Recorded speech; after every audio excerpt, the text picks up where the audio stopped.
everyone. I'm John Evans. Welcome to another episode of One on One. If you're a lover of the outdoors, then chances are you know our guest for this week's interview. It's Jim Shockey, the world-renowned wildlife adventurer, hunter, and guide. Jim has hosted and produced several television programs on hunting and on wildlife, and they've aired on networks that include the Outdoor Channel. Jim is a wilderness outfitter as well. He's an expert on folk art. He collects tribal art, and he even founded the Hand of Man Museum in his native British Columbia, Canada. Jim also served his country in the Canadian Armed Forces. Now you can add thriller writer to Jim Shockey's extensive resume with the brand new release of Call Me Hunter, a novel about a gifted child and his life in the dark underworld of art collecting. And Jim Shockey set the novel, at least in part, right here in North Carolina. Jim Shockey, welcome to the One-on-One with John Evans podcast. I better live up to all those accolades up front there. But yeah, thank you for having me on. I really appreciate it. This is not just a very good book, Jim. It is a great book, in my estimation. Why did you write this? With everything that you have done in your life, everything that you have accomplished, why turn to being a thriller writer? When I was 10, I knew I'd be a novelist. I knew I'd have a museum, and I set a course that for the next half a century to accomplish those goals. I started the museum then, my first seashells and pretty rocks, insects. And I started writing my first novel when I was 10. It was horrible. I mean, I had no story to tell.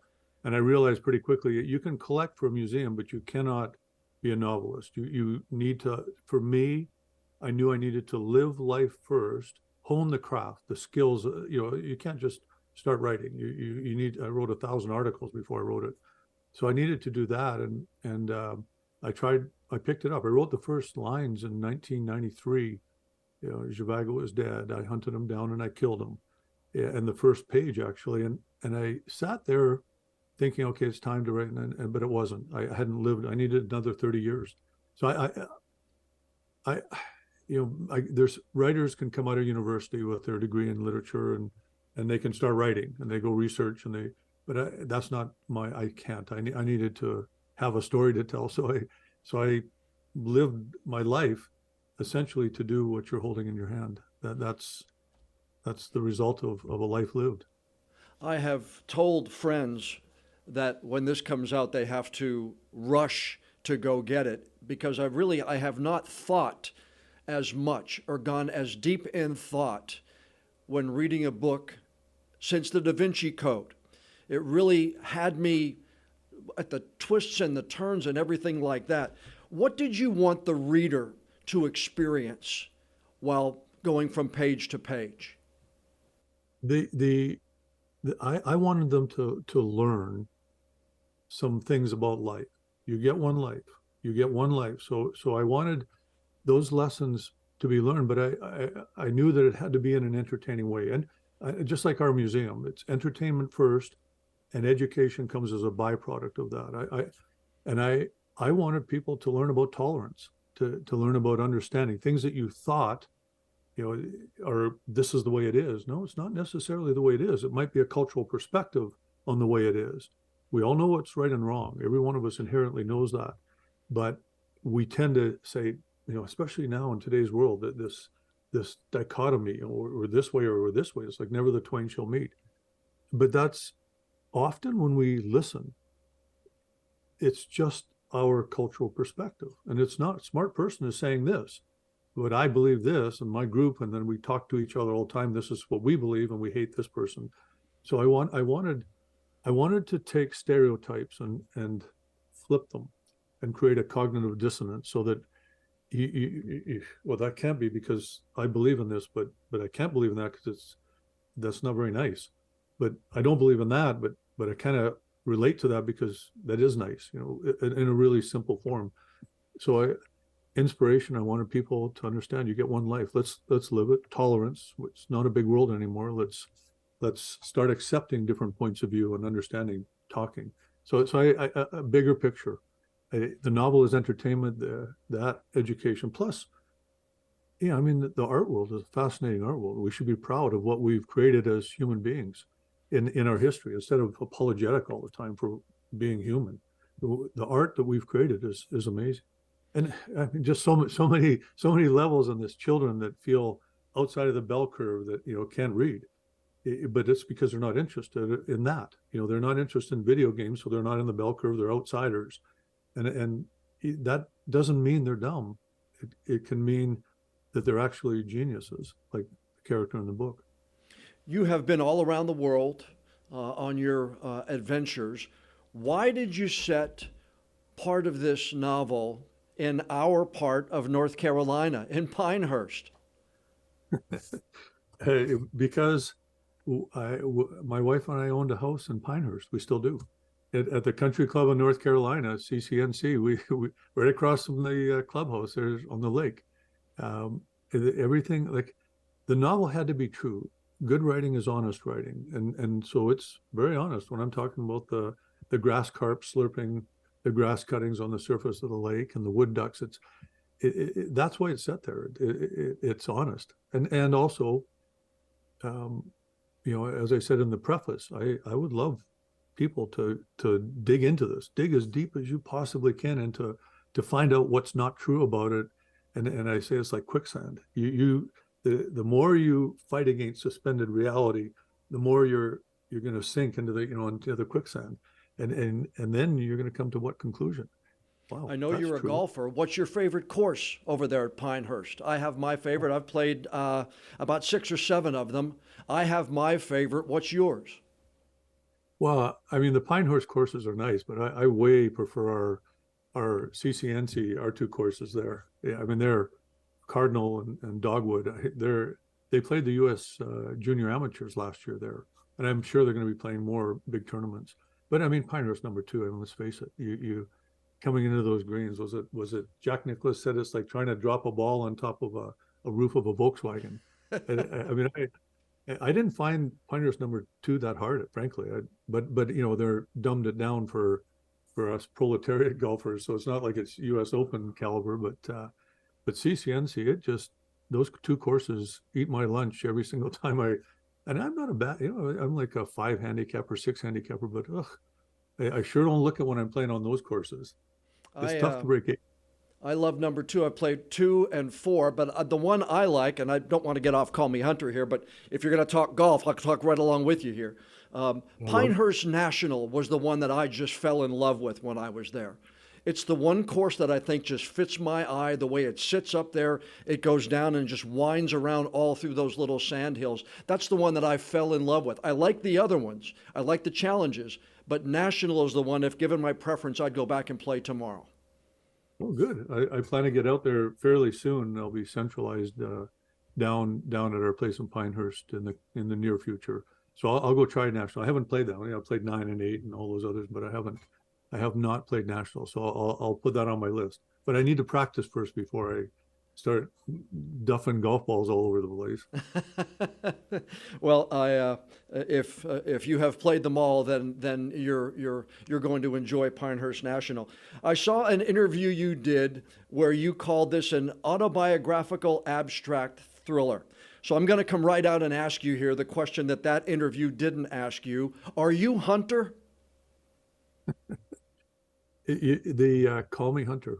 I mean, like there's a, I love the double on triple entendre, Right. I mean, you can call me Hunter. That's, I mean, my favorite book when I was growing up, I was 10 years old, grade 5, reading J.A. Hunter. I mean, the name, it's not about hunting. It has nothing to do with Hunter, although hunting for treasures, going around the world, looking for natural history objects. It's so autobiographical that there's many parts of Hunter, the character, and Sisu, the man of swords, and Icarus, that are autobiographical. That's why I say I'd love somebody to go dig it up, dig all you want, and you'll find photos that document. And it kind of giggle about it. They say, "Is it autobiographical?" And I say, "Well, I'd say 80% of it is truth. And the 20% that would put anybody in jail, that's the fiction part. So, wink, wink. But again, it's fun. Like you just take somebody and say, okay, what is this? Is this real? And for you to compare it to Da Vinci Code, that's the highest praise, because I've always felt it was Da Vinci Code with a little bit of girl with a dragon tattoo and a touch of Hunger Games thrown in, and Spiela's Sense of Snow, the European novel from 40 years ago. But to Da Vinci Code, Dan Brown, I mean, that's high praise. I'm like I say, we can sign off now, and I'm not going to be able to put my hat on anymore. Well, I'll tell you, as I was reading, my wife, because I've done interviews with so many authors this year, I just love talking to them. I write in little 30-second snippets, and you all write in 400 and 500 pages. But my wife saw me really concentrating and going back and turning pages, and she said, "Are you reading this for pleasure or for work?" And I said, "Pleasure now, work later." But she saw me concentrating. She said, "What's wrong?" I said, "Nothing's wrong. I'm fascinated. I'm challenged." And that's what it did to me as I was turning page to page. Oh, that's beautiful. I love it. It's not meant to be a beach read. If someone thinks they can sit on a beach and read it in 2 hours, or 2 minutes at night, 2 pages, and go back to it. I mean, you'd end up starting over on each page every time. Yeah. So I love that you read it and understood the layers, because there's layer after layer after layer in that. Yeah. And What was the first piece of art you collected, and what drew you to wanting to collect art? Hunter has got he sees color, everything brown and brown, brown and brown, but then he sees color in something that is artistically he's drawn to. What drew you to collect art? I think, and it might sound a little bit, woo, but I believe the spirit of the creator of the art piece, whatever it is, it doesn't matter whether it's flat art or musical. I believe their spirit is in that piece. So our museum, our Hand of Man Museum of Natural History, Cultural Arts, and Conservation, that's where I'm coming to you from our studio.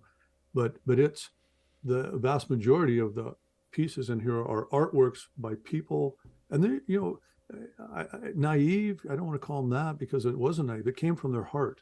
Now it's not Michelangelo's Sistine Chapel or Da Vinci. It's there, but they are just as valid. So there's a spirituality in every single piece of art when someone puts their heart into it. And every artist out there knows what I'm talking about, because that's what they do. And they create these amazing works of art that are beautiful that represent them.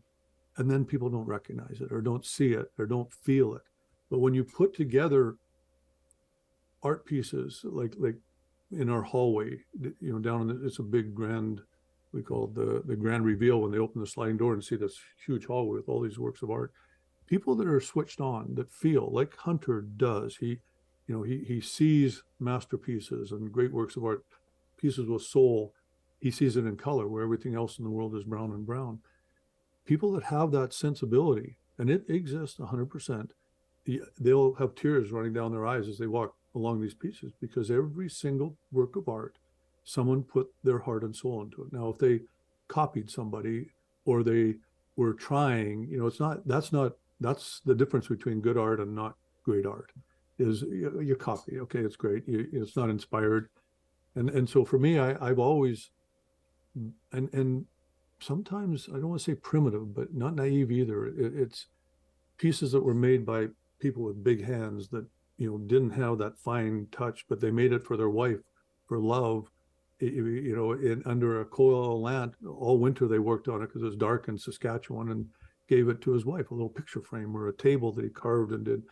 Those things always drew me. I mean, I think it's because my roots are, my grandmother came from the Ukraine. My mother spoke fluent Ukrainian and grew up barefooted. And my grandmother died at 99, 98. She still lived in the log house, the sod house that her and my grandfather built in 1929.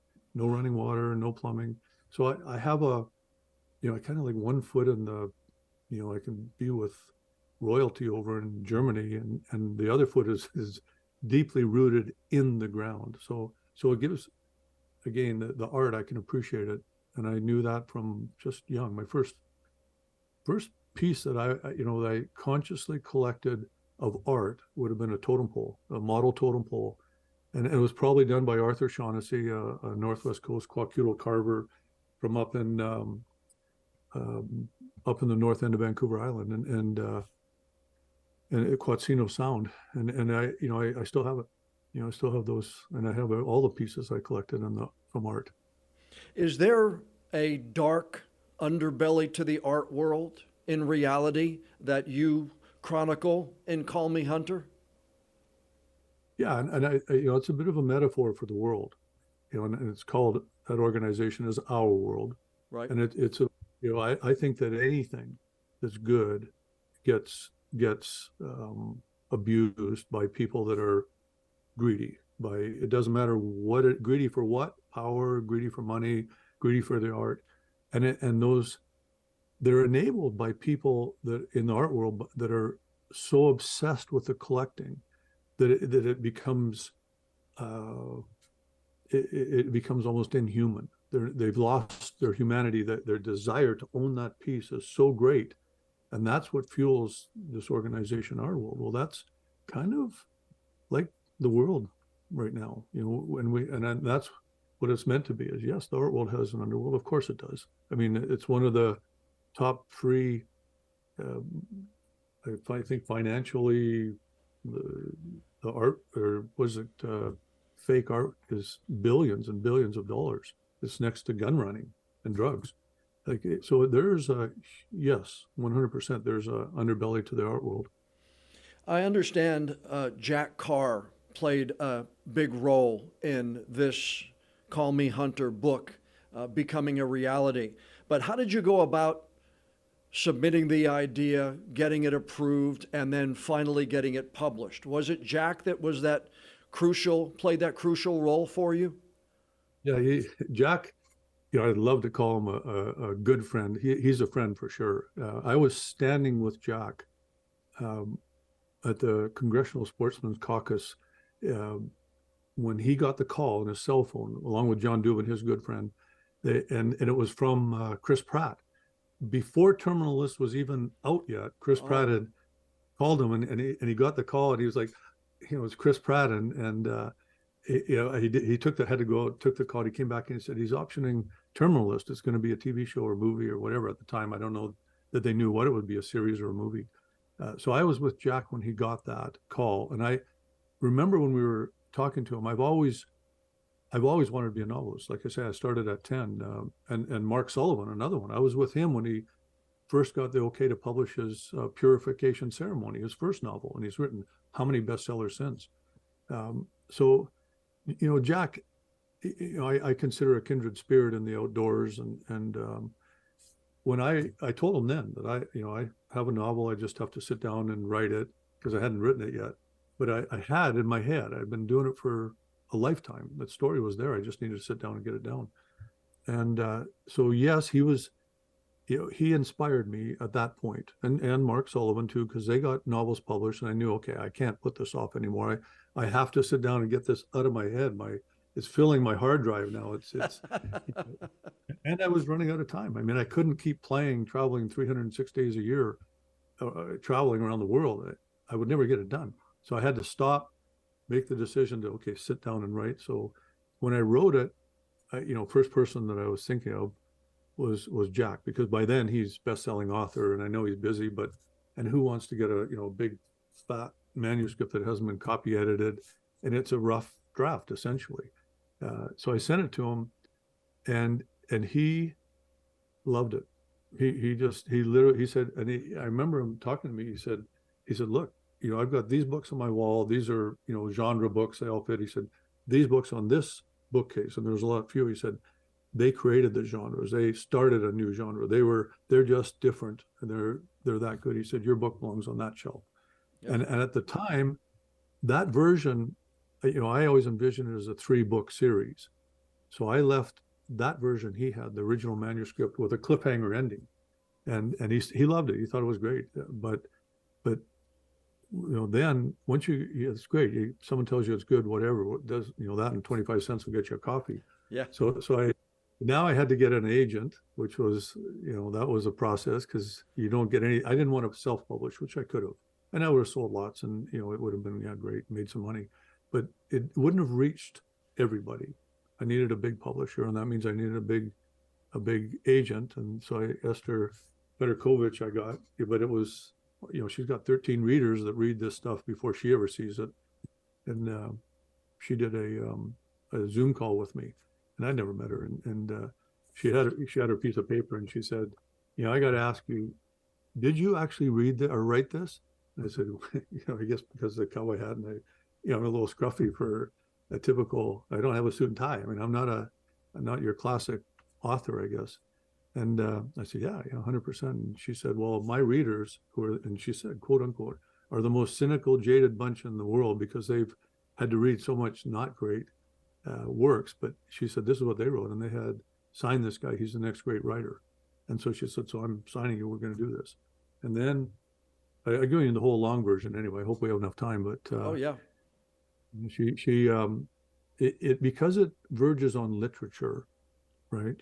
Her first feeling was, well, let's put it in that as literature and literary publishers, and 10 she sent to 10 sent back without reading it, and they said basically they Googled me and said, well, he's got over 1 million followers on social media, he's some kind of little mini celebrity, he can't possibly be a author of literature. That was it. Never read it, never considered the depth of it, nothing. They didn't even just wrote me off as a stereotype, and or as a not stereotype, I guess both, because you got to be a down and out professor depressed that can write literature. So it got gonged by the 10 publishers. So then we had no choice. It has to go into the commercial marketplace, and that's competitive. It's tough to get a book published in that world by the big publishers. I'm learning all this, by the way, and if I'm letting trade secrets go, I apologize to the big guys. I love life and I love living, and I just find joy in this whole process, and I'm happy to share anything. But she submitted and was trying to get smaller publishers were interested, but that's not who I wanted. I wanted the best of the best and the biggest, and that's otherwise why do it? I wanted to reach as big a market as I can with this messaging, the lessons in the novel. And we tried to get Emily Bessler. I mean, I tried every single angle to get to Emily because she's, I said earlier, the rock star of editing in that world. And that's who I wanted. I mean, I just wanted her. So, but you think you can just get a book to Emily Bessler? I think someone told me they get 1,000 unsolicited manuscripts a week, and there's 1.8 million books published every year. I mean, how do you get noticed? But it was Jack, and this back to the question, was he instrumental? And he truly, it was him, because Esther did everything she could, and we had Emily surrounded. She couldn't walk down the hallway with somebody not I'm a pretty motivated person, and obsessive about attaining goals. And I was to the point where I would have been standing outside, doing the movie stuff, standing there and, hello, Emily, and dropping copies of it everywhere. But he got a hold of it and said, Emily, this is good. And they never do that in the writing world, from what I understand since, because I guess, and I'm learning all this, that you wasted your agent's time by saying this is good because a buddy of mine wrote it, or you don't want to take advantage of the situation. No, and they they respect you, but that doesn't make you a good talent finder. But he did. Jack, to his credit, he gave it to Emily and said read it, and she did, and the rest is history. You, Nyala, is a journalist, and you write, you have to be a masochist to purposely choose journalism as a major, and even more of one to choose it as a career. Thank you for that, personally, being a journalist of almost 40 years. But why make her a reporter? I mean, I went to Carleton University. It was a journalism school. I didn't take journalism, but I loved it. I've written 1,000 articles. So remember that the characters in this novel, even though, it's a her and not my age, that's still me. So what she's saying is what I believe. And I think that it's, I mean, what a selfless career to choose, to be a journalist, to dig out, find the truth.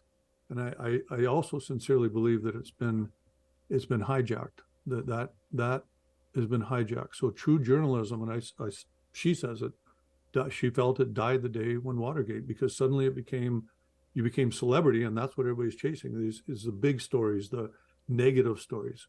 Bad news sells for $2, good news sells for $1. So, and big corporations own the news, they own the distribution of the messaging. So, that's, it was no disrespect. In fact, it's the opposite. It's total respect for people like yourself. It is a bit of disrespect to the ones that buy into that, and that's what they chase around. I find it abhorrent. I find it does a disservice. It makes all of us on edge, and for money or celebrity in the case of the journalists. It's not even money. They don't even get that much. I guess they can write a book and make lots of money, but it's, a true journalist should be revered and held on a pedestal. And by the same token, a true journalist would hold those parameters of journalism in the highest regard and never, ever cross those lines.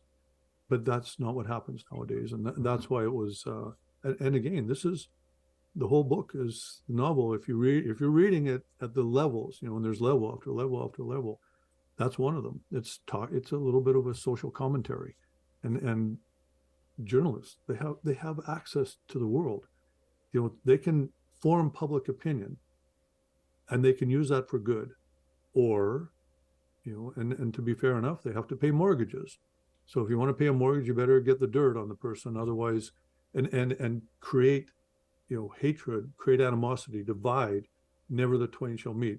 Keep them separated so they, just. To me, it's a sad state of affairs in the journalism world, and I probably killed myself for any other podcast for anybody that adheres to that. But I've tried to adhere to it.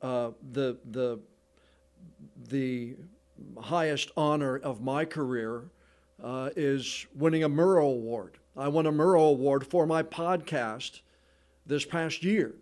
And of all of the different ones, I've gotten certificates and everything, but the Murrow Award means more to me because of the man's name on that award was a true journalist, and that's what I've tried to be for 40 years.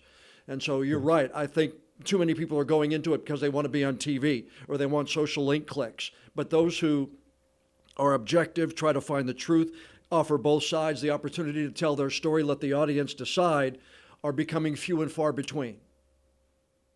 I agree. I mean, this novel already, and I'm, Jack said, he doesn't read any reviews on his books, but this is my first time novel, and he actually told me he's very interested to see what the reviews will be. But I read one the other day by a journalist who said they read up to the point in the book where Nyala, now this is a fictional character in the book, talking about a fictional character in the book, and nobody knows the two characters what they're going to develop into. No, I do. I mean, I'm the one that wrote it, so I'm creating a lesson here, and it's not necessarily a lesson that is going to get solved instantaneously this week in this novel, but the next one, I know what happens to the character that Nyala, who's opinionated. She made a mistake, but I don't want to say I give too much away in the second novel, but this reviewer / journalist said that he read to the point where the fictional character, said that her workmate was an insipid, gender-confused millennial with a man bun, right? And she said, I will never read this garbage. It's like, holy cow. What is objective? Do you not see that you're the person that this is writing about? that you are the problem, because you're so intolerant that you won't even read a fictional character talking about another fictional character, that there may be actually a lesson in this that the character is going to learn, but you judged it already. Judged it, it's done, it's so it's, yeah, I mean, it's a sad, sorry state when you get that. And congratulations on your award. I think that is, yeah, wonderful. What an accolade. The story isn't done yet, though. You slipped there a second ago. In my mind, the story's not done yet because I want to know more about Charlotte. I want to know more about the new leader of our world. I want to know more about Zhivago meeting his end. So is there another book following this one? Oh, 100%. I envision this to be a 3-book series originally, because it's my story. I say it's my story. So I know how long the story is, and I know what's involved with telling that story. So I envision a three novels. And in fact, the first iteration was the one that I left with a cliffhanger ending that Emily said, no, you got to finish this off. So I wrote the first 4 chapters of the second book, the sequel, and tacked them onto the back end of the first one, Call Me Hunter. Oh, just really? to wrap it up a little better. And Emily, she's right. I mean, I'm just in awe of her abilities. It's just genius. And she said, look, if you're Stephen King, you can leave it cliffhanger. If you're one of the Pattison, you can leave it cliffhanger, and everybody will accept it and buy it. She said, your first time novelist debut, don't even think about it. So, which is fair enough. So, yeah, fair point. And as you know, there's unanswered questions, and I left it exactly like the story is, that you can't do it. And when are you going to have 1,200 page novel? So I will write all that in the sequel, and because I've lived it, I'll just sit down and write the story. It doesn't it'll take a few months for sure. You did mention earlier that you challenge your readers to do the research of all of the different things that you put in there, all of the links back to history of all the people who did this and all of a sudden showed up here, and the lunch with Lonnie Anderson and Elizabeth Montgomery. The one that I had to ask you about is, did you really party with Tom Selleck and Gene Simmons on the set of Runaway in 1984? Yeah, the rap party. Well, Gene Simmons and I did the partying. Michael Crichton. Yeah. I mean, I thought he was a great guy. I mean, as a much younger, Kiss. I mean, holy cow. That was, Beth, I hear you calling. I mean, this was Kiss. But, by then he was out of his makeup. I think that was about the first year, actually, that he was out of his makeup. And he was a good guy. He's a street guy. I mean, we had a lot in common. It's like Tommy Mottola. He's a street guy that, president of Sony Records, owned Casablanca Records, married to Mariah Carey. But when you talk to them, they're guys that have come up the street and learned. They're just good at what they do. And so I had a great time with him. And go ahead, ask him. I mean, he may or may not remember, but he had a girlfriend that was breaking up with, and my fiance at the time was in the ladies' washroom consoling her, and Gene and I were drinking beers. What were you doing at the time that you were at the rap party? I was dealing in ethnocentric and idiosyncratic folk forms of art from mostly Western Canada was my area of expertise. Okay. There's some religious sects out here, the Hutterites, Mennonites. They're like your Amish kind of, but these are Anabaptists, and the Doukhobors, the Ukrainian immigrants that came to Western Canada. So Country Living magazine, Rachel Newman wrote at least 3 articles on my collecting and collection back in the 80s. I'm going to ask this. I was going to ask you what's scarier, but knowing Jim Shockey, my guess is you don't get scared very easily. So I'm going to ask it to you this way. What elicited more trepidation? I'm not going to use the word scary. Maybe staring down a 2-ton bull elephant that has the power of just stomping on you, or maybe sitting down to write this, actually write it, take the ideas from here to here, and seeing that blank screen. What was scarier? Well, I mean, you're totally right. fear to me is a wasted emotion. It doesn't allow you to react in a given situation. Trepidation, I walked into, that is a good word, because I've been in many situations where, like trepidation was my number one emotion at that moment. And just being, heightened awareness, ready for whatever you got to deal with. Totally different from writing this novel. I never, there was no trepidation. I've been writing it in my head for every single mountainside I sat on, every, like I say in the preface, every customs office that I sat in for hours waiting for a firearm permit to get into Russia, without getting arrested. I mean, I was writing the novel, and so I'd honed the craft for decades. I've written, like I say, 1,000 articles. I knew how, I felt I was I was at a skill level where I could write it.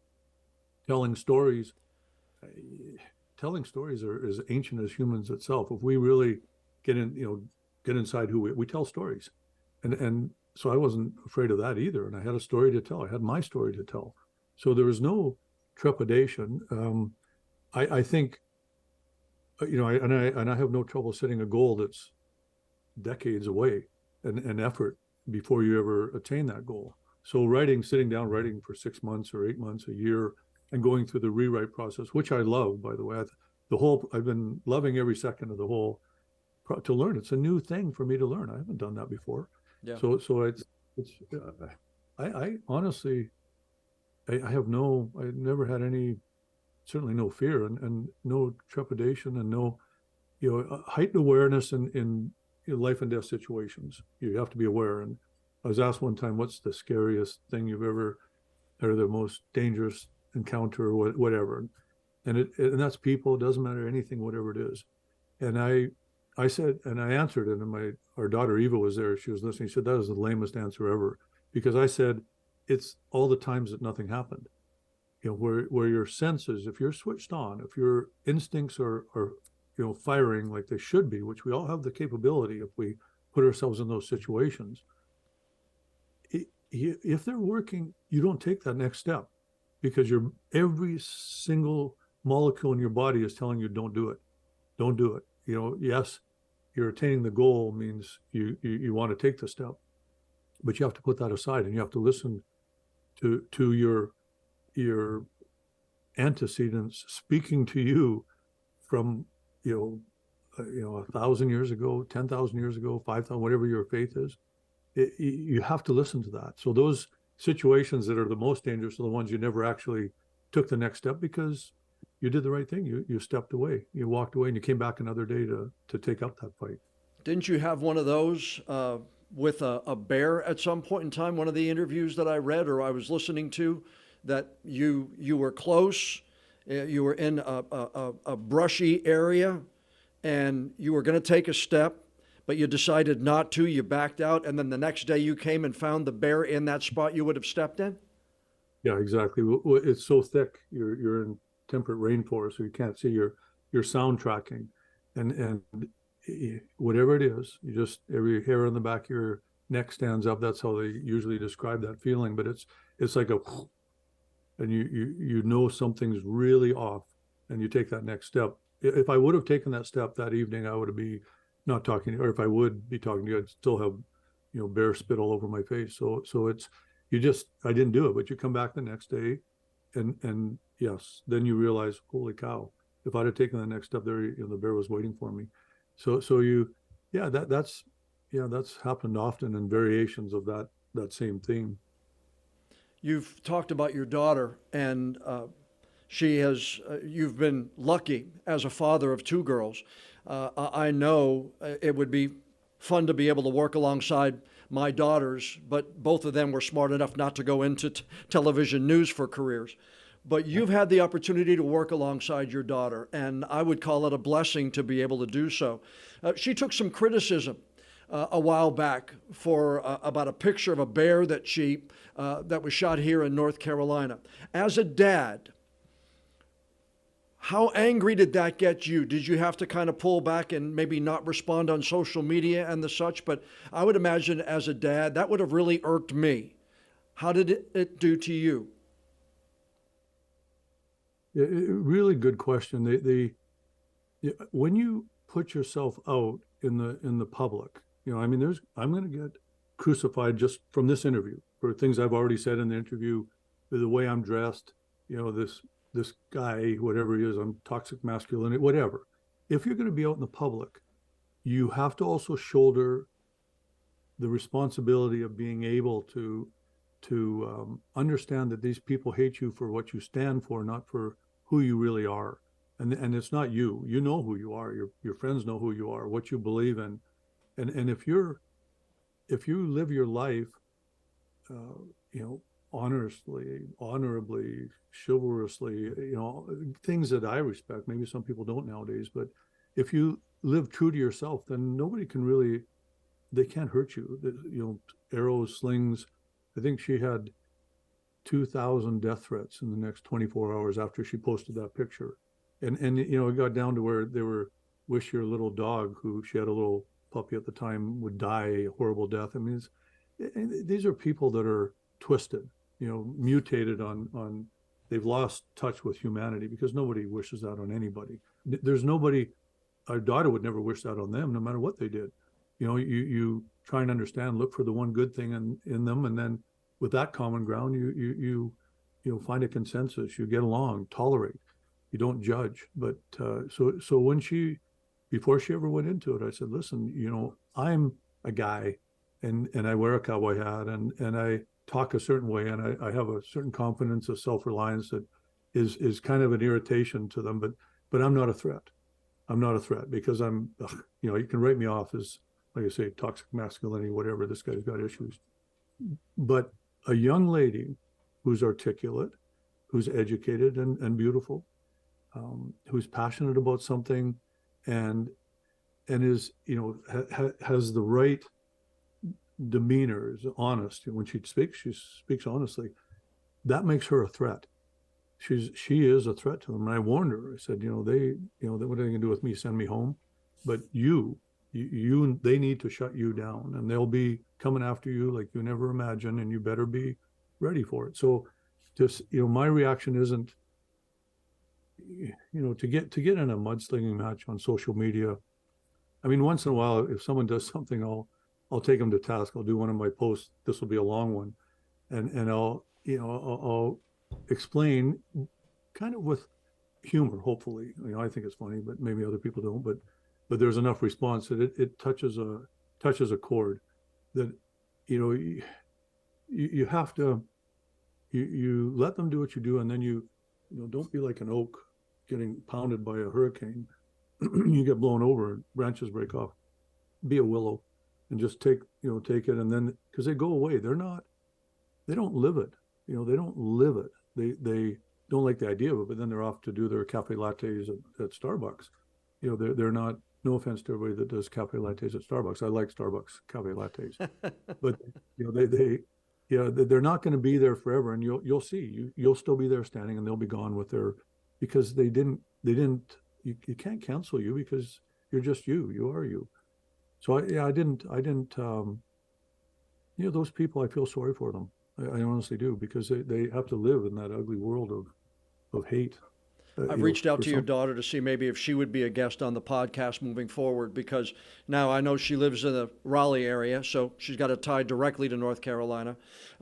What does Jim still want to do that Jim hasn't done yet? And I imagine that list is very short, because you've done and gone almost everywhere on God's green earth. But what's on Jim's list that he hasn't done that he wants to accomplish? Well, I mean, immediately the sequel to Call Me Hunter. And then I've a long time I've thought about politics. I think if you let other people run your world and don't get involved, and I don't know about down where you are, but where we are here, it's people that are they don't have jobs. They're kind of shiftless. That's an easy thing to get into, because they throw their name in a hat and they represent a side, and they get elected, and then they're making decisions for you, for me, for all of us, for our families. But their intent was never for the community. It was kind of their own ideology that they're promulgating by getting elected. And and who needs it? You think about it and go, I don't want to get into it because I'm going to get attacked. They're going to come at me and expose me, whatever. And people that have the ability to just say, I don't want to do it. But you do that, you end up what we have nowadays. And I can't speak for down south because, politics are country. And but here in Canada, I'm talking municipal level, provincial level, and federally. So I've toyed with it. I was asked 30 years ago, but and I would have won at that time because it was a sweep by the one party. But I went through all the vetting process, and they asked me. They didn't even have anybody running in this constituency, but I talked to my wife and I said no, and I didn't want Louise. Louise is too beautiful, or was too beautiful to that's not fair for them to attack her, and throw whatever paint on her, whatever they do, spit on her. I mean, that would just. But now Louise is gone, and I think I can help. I don't know, maybe it's naive, but if enough people stand up and put their names into the hat, and that doesn't mean I'm going to get elected. It doesn't mean I'm even going to get nominated for the party, in the local constituency. But I think we have to start thinking that it's not about money anymore, and it's not about me. It's about our community. We have to look after, at least make an effort to make things, fix things, make it better. And again, tolerance. Like, instead of this divided, I hate you. We need to find a consensus somewhere in the middle and say, okay, this is a smart person. This is a smart person.